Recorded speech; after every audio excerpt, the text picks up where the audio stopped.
Petualangan selalu menorehkan pengalaman. Tidak sekedar memperkaya wawasan, petualangan seringkali beriringan dengan bahaya. Selama perjalanannya, host jejak petualang seringkali bersentuhan dengan beragam tantangan hingga resiko yang menuntut batas keberanian.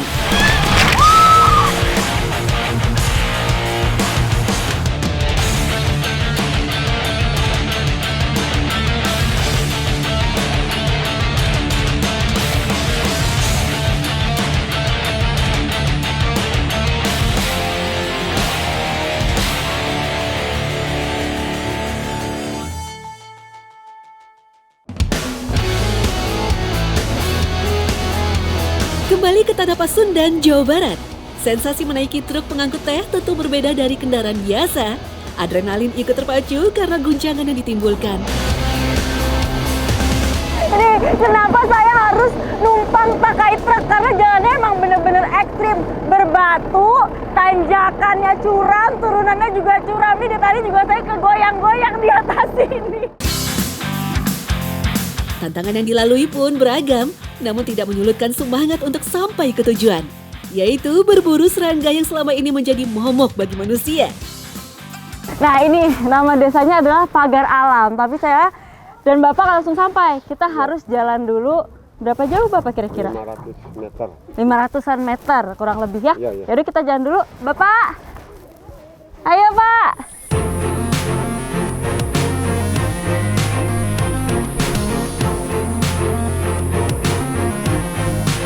Jadi ini yang akan kita ambil. Apa namanya? Lebah engang. Dan ya ini biasanya ada di pohon-pohon dan tinggi. Kalau yang ini dia ada di pohon pinus di ketinggian kurang lebih 15 meter. Serangga ini merupakan serangga endemik dari wilayah Asia Pasifik. Tawon Vespa umumnya dijumpai di semua habitat, baik di hutan, padang rumput, lahan pertanian, hingga ke kawasan pemukiman penduduk. Nah ini jadi karena emang Akang ini ahli, udah terbiasa untuk melakukan hal ini, saya udah disiapkan alat pelindung untuk berjaga-jaga supaya tidak kena sangatannya.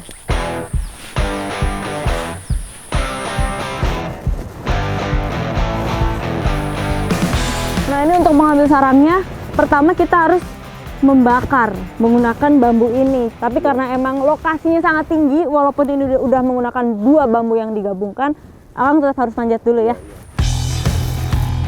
Pada umumnya, tawon ini membuat sarang di atas bangunan tinggi, di bawah atap, atau di alam liar seperti pohon, semak-semak, dan permukaan batu. Tawon Vespa afinis atau sering disebut tawon das memiliki sifat hidup yang aktif sepanjang siang hari. Tawon jenis ini biasanya akan meninggalkan sarang pada pagi hari untuk mencari makanan. Ini memang bumi panjang sekali, jadi terasa berat dan juga dia melengkung ke bawah. Jadi susah untuk digapai sama Akang yang di atas. Butuh keberanian lebih untuk mengambil sarang tawon ini. Nah ini emang nggak mudah ya, walaupun Bapak udah dua-duanya naik, tapi karena emang jaraknya yang sangat tinggi, bambunya juga panjang, jadi belok ke kanan ke kiri. Ini baru akhirnya bisa nih, mungkin sebentar lagi akan terbakar. Ini lebahnya mulai keluar.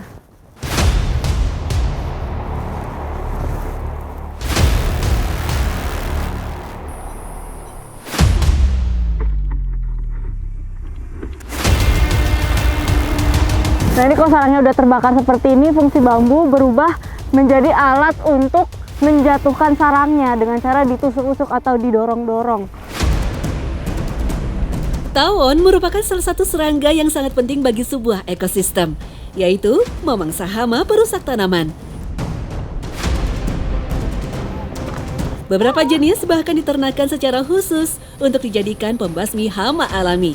Tawon dewasa juga berperan dalam proses penyerbukan bunga, sehingga ikut membantu perkembangbiakan tanaman. Ukuran sarang tawon das bisa mencapai 60 cm hingga 1 meter.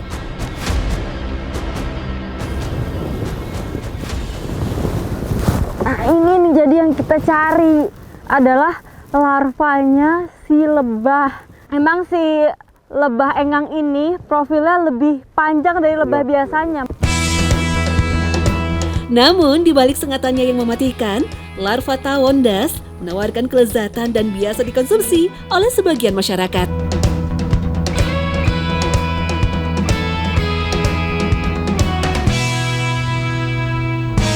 Engang ini akan kita masak menjadi gogole engang suluh awi. Tapi sebelum kita masak, larva ini harus kita keluarkan satu persatu dari sarangnya. Sekilas, olahan ini sama seperti oseng-oseng berbahan dasar daging maupun ikan. Larva diolah dengan bumbu sederhana, tetapi tetap menghasilkan cita rasa yang luar biasa. Wah, ini ternyata banyak juga hasilnya. Dan bermacam-macam, nggak cuma larva aja, tapi ada yang udah mulai bermata, seperti ini. Bahkan ada yang udah menyerupai bentuk engang dewasa, seperti ini. Bumbu yang sudah diiris langsung ditumis dengan sedikit minyak. Larva kemudian dioseng bersamaan dengan bumbu hingga setengah matang. Engang ini nggak boleh terlalu banyak diaduk karena larvanya ini sangat lembut, jadi takutnya kalau terlalu banyak diaduk nanti dia hancur. Untuk menambah cita rasa gurih, larva kembali dibakar. Nah, ini kalau sudah tertutup seperti ini langsung kita bakar supaya rasanya semakin mantap. Iya. Tidak perlu waktu lama sampai larva siap untuk dihidangkan. Ini kalau aromanya menggugah sekali, Kang. Mantap. Mirip banget sama telur dadar bawang merah. Mantap. Hai, Kang. Yuk. Langsung kita icip-icip. Mantap. Iya. Mantap. Rasanya mirip dengan telur ternyata. Ada gurih-gurihnya begitu. Larva ngengang ini tinggi akan protein dan masyarakat di sini percaya kalau ngengang ini bisa mengobati rematik. Ikuti jejak saya, jejak petualang. Ayo lagi, Yang.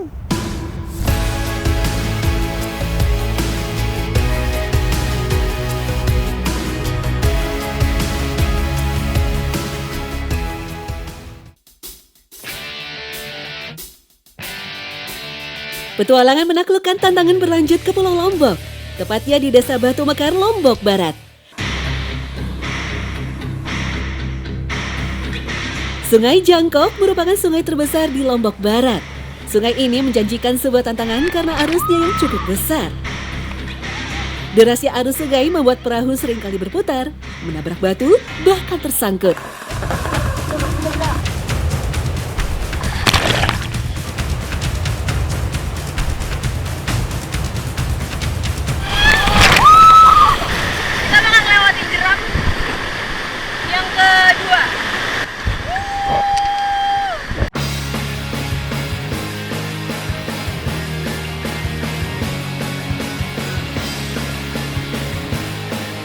Saat ini debit air mencapai level 3, yaitu kondisi arus di mana cukup berbahaya untuk diarungi.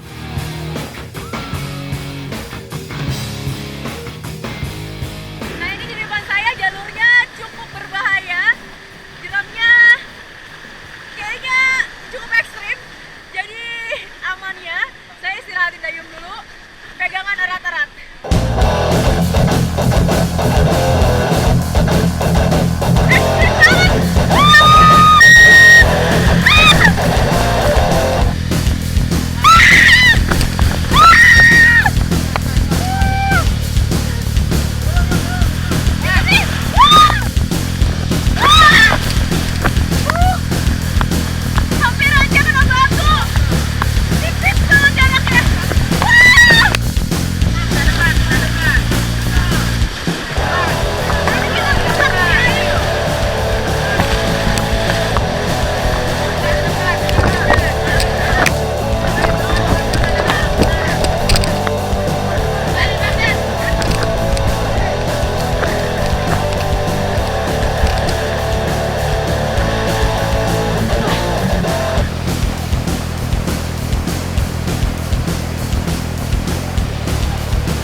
Empat jam sudah kami mengarungi sungai.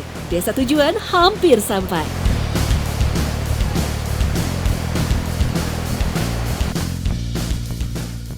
Tadi saya lewati baru aja berhasil ngelewatin jeram yang menurut saya ekstrim. bisa selamat. Nah ini di depan saya sih sekitar 5 meter ke depan sih kayaknya jalurnya masih tenang-tenang aja. Masih amin lah ya buat mandangin view. Tapi kira-kira masih ada lagi nggak sih? Belum tahu. Belum tahu. Bener juga sih belum tahu karena kita buka jalur jadi kita nggak tahu kira-kira di depan kita bakal nemuin apa. Jadi terus ikuti jejak saya. Jejak Petualang.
Nah begitu jatuh saya udah nggak tahu, nggak bisa lihat apa-apa lagi, nggak ngeh mau ngapain lagi. Yang saya tahu cuma bawah saya itu semuanya batu. Pokoknya yang saya ingat saya cuma kepentok batu di sana sini satu badan-badan, terus di sini jadi ini bibir saya agak robek, teman di belakang saya kepentok batu cukup keras pahanya. Untung tadi saya langsung ditarik sama Mas Epe ke perahu water rescue. Nah ini kita udah sampai ke desa tujuan di desa Batu Mekar ya.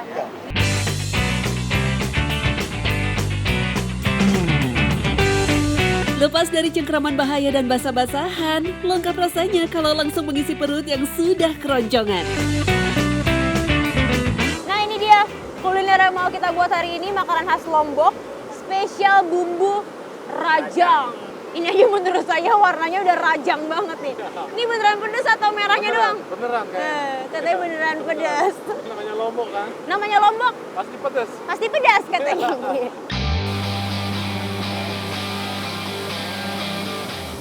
Selagi segar, ikan yang sudah dibersihkan langsung dibungkus dengan daun pisang. Racikan bumbu cabai dibalurkan ke tubuh ikan supaya meresap sempurna.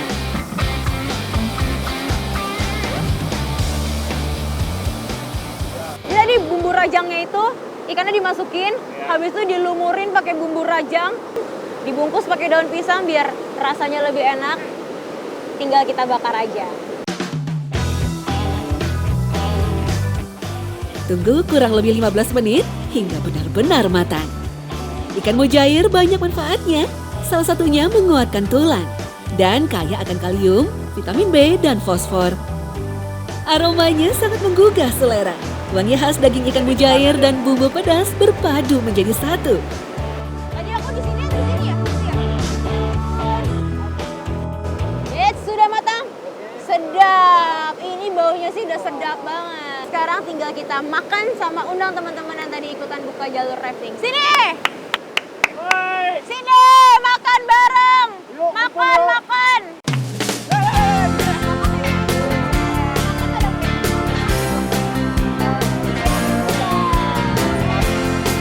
Rasa pedas daging ikannya langsung menyeruak dari suapan pertama. Semua makanan enak. Berarti pokoknya iya. Iya kalau sedap.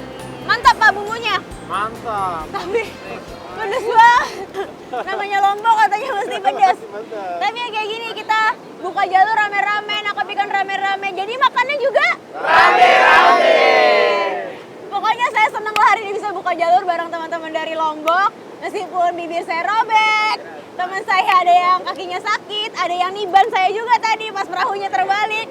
Tapi serunya dapet, kita berhasil buka jalur. Jadi besok-besok kalau ada yang rafting di sini, nama jalurnya apa? Jalur Jejak Petualang. Jadi ikuti jejak saya. Jejak Petualang.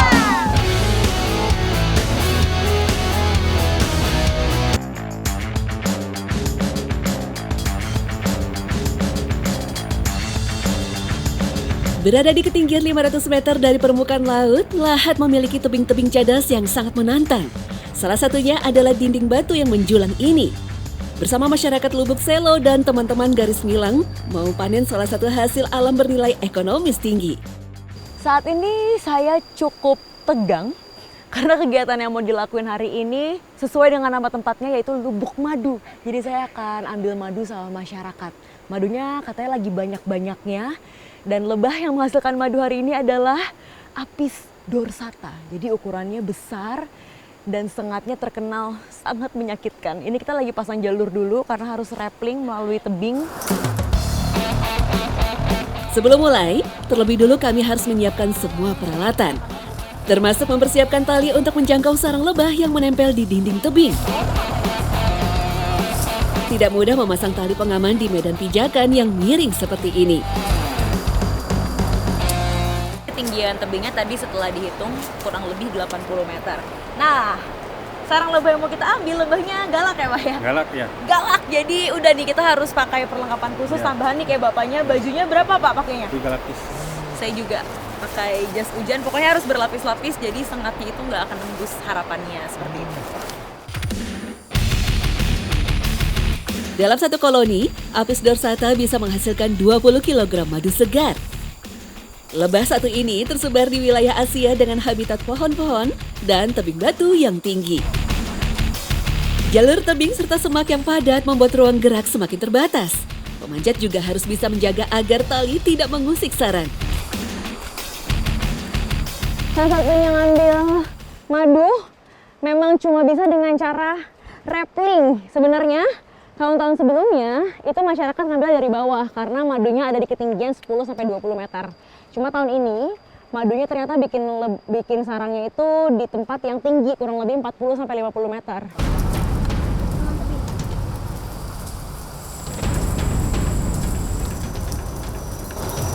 Teman-teman di tim bawah udah ngasih kita bala bantuan dengan cara menghasilkan asap sebanyak mungkin. Semakin banyak asapnya, lebahnya akan semakin pergi, semakin menjauh dari sarangnya.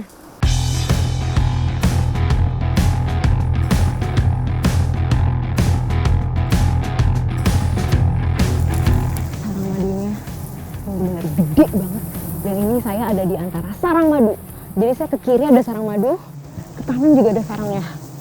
Kurang lebih panjangnya dari atas ke bawah sarangnya itu 1,5 meter. Banyak lebahnya, aduh nggak kebayang lagi. Sana dikit man.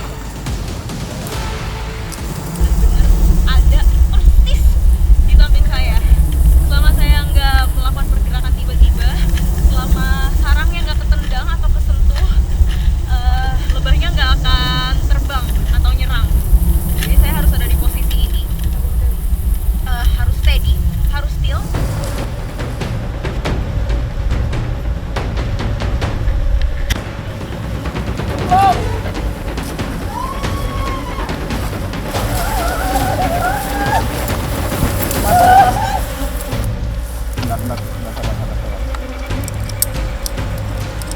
Kalau saya nggak ngelakuin pergerakan yang panik, sedekat apapun saya sama sarangnya, dia nggak akan nyerang. Tapi tadi ada satu lebah yang entah kenapa dia pokoknya nyengat leher saya. Jadi dia keluar gitu dari sarangnya, dia nyengat leher.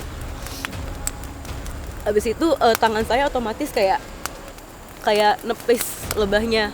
Nah saat saya nepis itu kayaknya tangannya tuh kesenggol sama sarang. Jadi lebahnya langsung nyerang semuanya. Yang saya ingat lebahnya langsung nyerang muka yang saya ingat, mereka nggak nyerang yang lain, tapi mereka langsung nyerang muka saya. Itu panas itu luar biasa. Saya langsung rappelling, pokoknya langsung rappelling seusaha mungkin. Gimana caranya langsung rappelling. Yang saya pikirnya saya cuma harus masuk air cepat mungkin, tapi biarpun udah masuk air dia tetap kayak nyerang terus gitu. Kalau nih pelajarannya pokoknya nextnya harus lebih hati-hati lagi, pergerakannya nggak boleh sembarangan, karena kalau nggak hati-hati nanti bisa kayak saya seperti ini. Ikuti jejak saya, jejak petualang. Meski kemarin mendapat serangan lebah dan gagal memanen madu, tapi tidak menyurutkan nyali kami karena kami tidak punya waktu lagi sebelum para pencari madu lain yang akan mengambilnya. Setelah kondisi saya dan juga teman-teman lebih kondusif, kita akan coba melakukan percobaan kedua untuk ngambil madu lagi. Tapi kali ini bapaknya sendiri yang rappling dari bawah. Saya jadi tim pengaman sekarang. Jadi kita buat asap yang lebih banyak lagi, ada beberapa titik supaya nanti semuanya penuh sama asap. Nah itu lihat, itu sarang yang mau diambil dan lebahnya udah pada berterbangan di sekitar situ. Jadi kayaknya mereka sadar kalau sarang mereka mau diambil. Bapaknya di atas sudah pakai pengaman, semuanya lebih aman lagi daripada yang sebelumnya udah pakai muka kawat yang keras. Sekarang kita mau transfer pengaman tambahan, ini dia. Asapnya sekarang ditransfer dari bawah supaya bapaknya rapplingnya lebih mudah. Tak ingin kejadian kemarin terulang, kali ini persiapan keamanan kami tingkatkan lagi. Benar-benar tantangan alam yang membuat adrenalin terpacu hingga puncak. Kali ini, semua peralatan disuplai dari bawah. Itu bapaknya udah nyampe ke sarang pertama.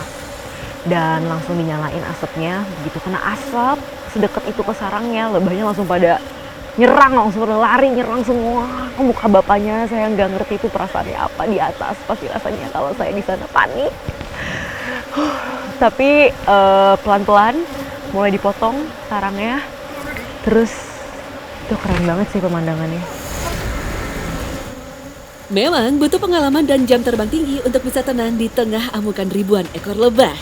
Sarang kedua memang tidak bisa diambil semuanya, mengingat posisinya yang sulit dijangkau. Turun, lama-lama turun lagi. Nah sekarang udah mulai sarang kedua ini lebih sulit posisinya karena dia nggak punya tempat pijakan. Jadi harus pakai bambu dipotong, dan itu bapaknya kayak nggak berhasil sampai atas sih karena tinggi banget. Jadi cuma setengah. Tapi kembali lagi karena itu gede banget sarangnya. Jadi hujan madunya super banyak.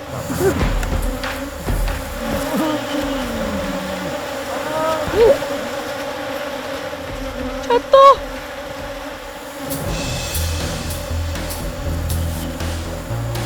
Koloni lebah dari kedua sarang sudah mulai tenang. Asap tetap harus dijaga untuk menghalau lebah-lebah yang masih berkeliaran di sekitar kami. Ini bapaknya pakai perlindungan lebih tebal lagi. Jadi ada berapa lapis Pak ini? 3 lapis. Ada 3 lapis sama satu besi yang lumayan tebal ya. Jadi dasarnya.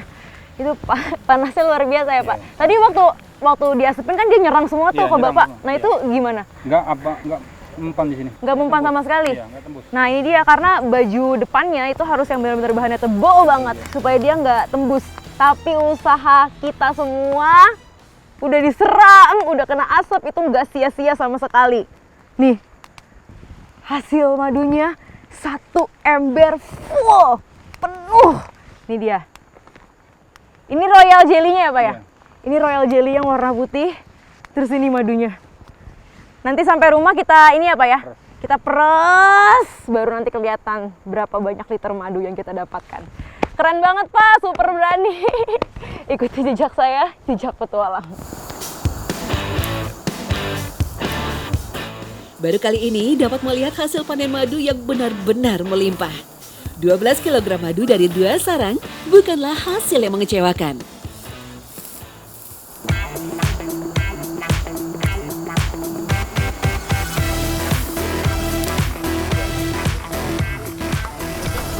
Jadi semua dari sarang lebah yang kita ambil itu ada manfaatnya ya Pak ya? Iya. Madunya udah jelas, sudah terkenal manfaatnya, enak diminum, banyak manfaat juga. Nah ini, kalau ini tuh larvanya.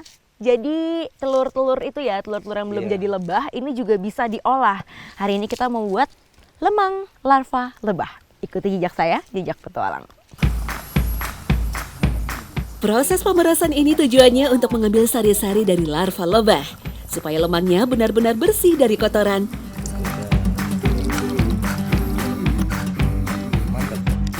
Amis, Ya. amis rasanya larva lebah itu.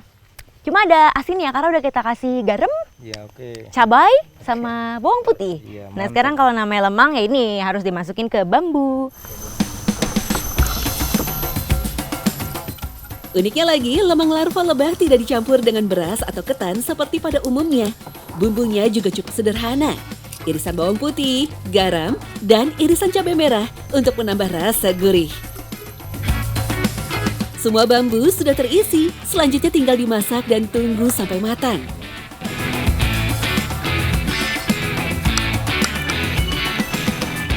Ini serunya dan susahnya kalau buat lemang karena dia apinya harus besar banget. Ini kurang lebih berapa lama Pak kita bakar? 15 menit, Mbak. Kurang lebih 15 menit sampai nanti bambunya berubah warna ya, Iya, jadi warna hitam. Coklat-coklatan.